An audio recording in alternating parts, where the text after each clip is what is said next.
শহীদ শরীফ ওসমান হাদির পরিবারের পক্ষ থেকে বক্তব্য রাখবেন ইনকিলাব মঞ্চের সদস্য সচিব আব্দুল্লাহ আল জাবের।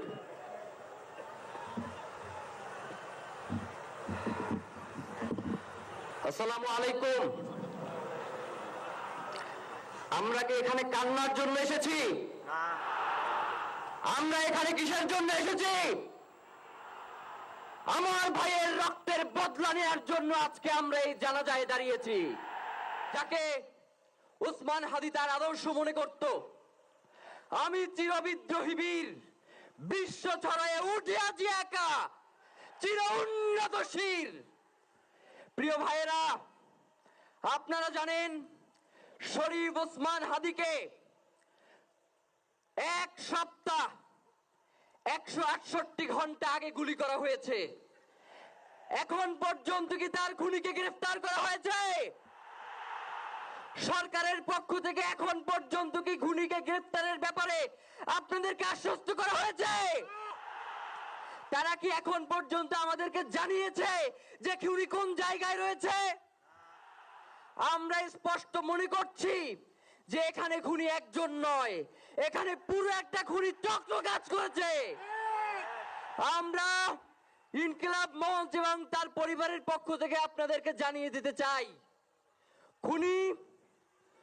খুনের পরিকল্পনাকারী, খুনের সহায়তাকারী এবং পুরো খুনি চক্রকে বিচারের আওতায় নিয়ে আসতে হবে এবং আগামী 24 ঘন্টার মধ্যে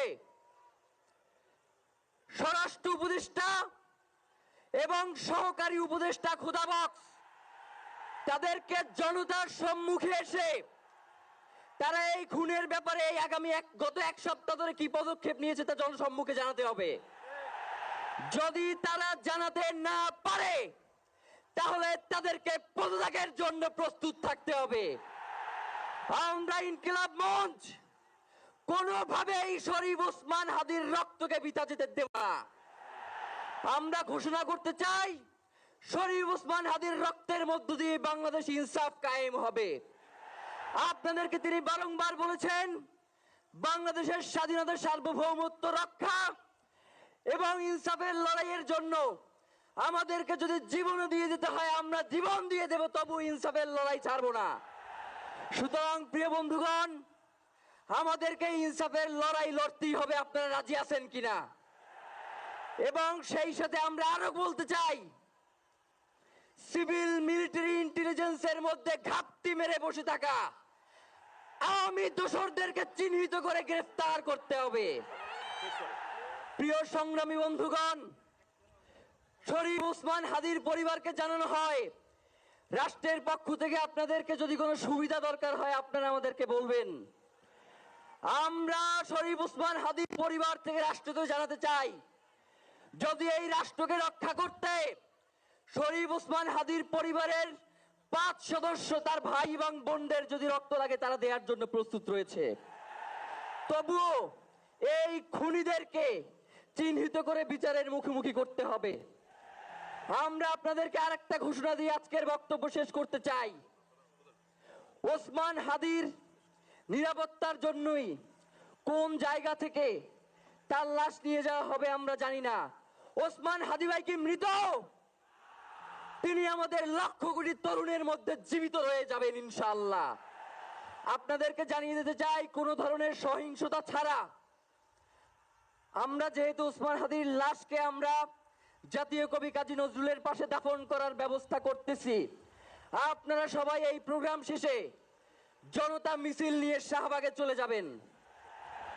আমরা ওখানে গিয়ে আপনাদের সাথে দাফনের পরে কথা বলবো। হয় বাংলাদেশের স্বাধীনতা, সার্বভৌমত্ব থাকবে, বাংলাদেশের ইনসাফ কায়েম হবে, নয়তো আমরা বাংলাদেশের জন্য রক্ত দেওয়ার জন্য সবাই প্রস্তুত রয়েছি।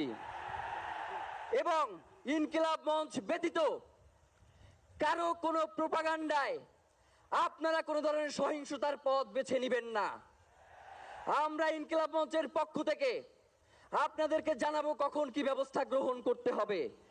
আপনাদের সকলকে, এই লক্ষ লক্ষ মানুষকে, আজকে শরীফ ওসমান হাদির জন্য যারা এসেছেন, শহীদ শরীফ ওসমান হাদি, তাকে আমরা সবাই দোয়া করব এবং তার যেই লড়াইয়ের পথ, তার যেই সাংস্কৃতিক আন্দোলন, তার যেই আধিপত্যবাদের বিরুদ্ধে লড়াই, আমরা সকলে সেটাকে একসাথে প্রতিহত করব। বাংলাদেশ জিন্দাবাদ, ইনকিলাব জিন্দাবাদ, নারায়ে তাকবীর, নারায়ে তাকবীর। দিল্লি না ঢাকা, দিল্লি না ঢাকা, গোলামি না আজাদি, ক্ষমতা না জনতা, আপোষ না সংগ্রাম, দিল্লি না ঢাকা। আমার ভাই কবরে, খুনি কেন বাহিরে, আমরা সবাই হাদি হব,